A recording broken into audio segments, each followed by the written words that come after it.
I'm standing here with Werner Stenimuller, the CEO of Transaction Banking at Deutsche Bank. Hello, Werner. Hello. Thank you very much for speaking to us today. It's a pleasure. I think the last year has been a very tough year for banks all over the world. I think the way that Deutsche Bank is often described, it's the bank that did not take any government money or need to raise any money from shareholders. Basically, how has your last year been, and what do you see as some of the positive things that have come out of the last 12 months for you? One of the key elements is that Deutsche Bank had a good mixture between investment banking and stable businesses. Stable businesses are considered transaction banking, retail banking, asset management and private wealth management. Especially retail banking and transaction banking generated very nice liquidity. And we have seen even a crisis in transaction banking, a free liquidity increased from 100 billion to 120 billion.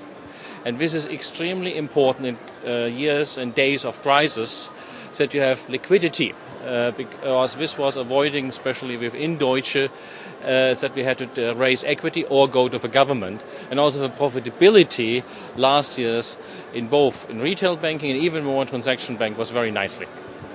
In your business, where does the revenue mainly come from? Is it largely a fee-based business, or do you also earn from interest and loans? It depends. In cash management, of course, interest rates is a key element. In trade, very little. And in trust and security services, it is more of an asset value. So it's a combination of it. However, tell you the truth, any transaction bank is impacted by the low interest rates. In terms of the breakdown between the two, fees versus interest rates, what's the shift been in terms of the breakdown from, let's say, 12 months ago until now? Little change. And the little change, because if you are running cash management and you have liquidity, you are not investing your money in call money. You term out your stable liquid balances for, in our example, around about 2 years. So only step by step, and for the additional liquidity, we are feeling for lower interest rates.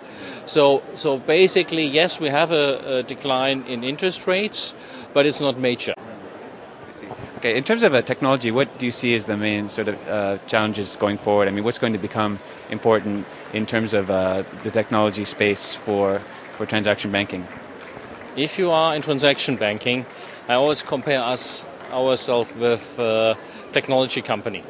You must invest constantly in your products and you upgrade your products. And the moment you stop investing, which you can do, and use it as a cash cow, then you lose your leadership position in cash management, in trade, or in trust and security services. So this is absolutely key. Additionally, you have to look to trends. Trends, for example, in trade, supply chain financing. Not handmade, straight-through processing. This is some of the developments. FX for cash, a new combination of payments with foreign exchange transaction for smaller amounts. All of these investments are expensive. And this is where you have to constantly invest in new ideas. New ideas can be mobile payments, where we don't know yet where the market will be in the future. Okay.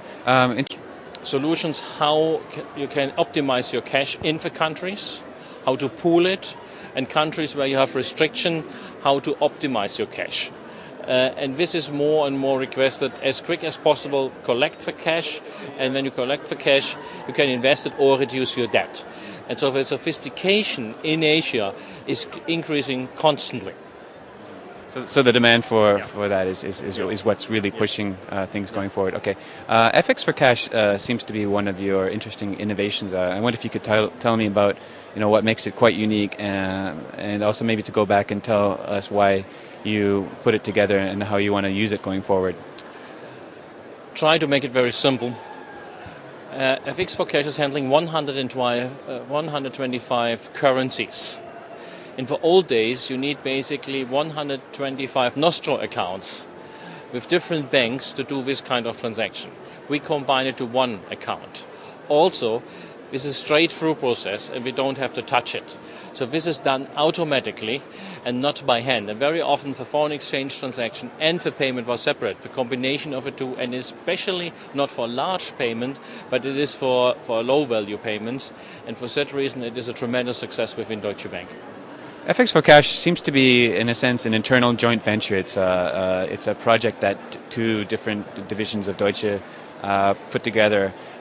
This is probably quite rare within companies where the businesses do have some sort of an autonomy. So how did you basically approach this kind of a joint venture, and what sort of a collaboration did you need to do together with the FX division? The FX business is the closest to transaction bank, because to make profitability in foreign exchange you have to automate your process. Autobahn, Deutsche Bank Autobahn is one of the buzzwords for our FX business. And also, transaction bank, by definition, has a lot of transaction bank. Anytime you make a cross-border payment in dollars from a euro account, then you have a foreign exchange transaction. For many years, our FX department and transaction bank developed a very close relationship. And we both said, we want to have this as a success. And we both said we take a sizable amount, and the investments was close to 60 million euros, shared 50-50 together, and said we want to make it a success, because only when you work together as a team you can be successful. And we also share the revenues and the profits 50-50, and this is one of the key elements.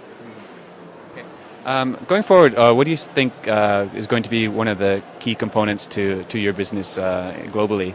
And also, what do you see as some major trends to look forward to over the next 12 months? Nothing changed. Scale, scale, and scale. In order to have scale, you need technology. You have to invest in systems. And only for transaction bank, which have scale, certain market share, and the market share is still diversified in transaction, these transaction bank will successfully, and I see a concentration of a handful of transaction bank acting globally to get the scale.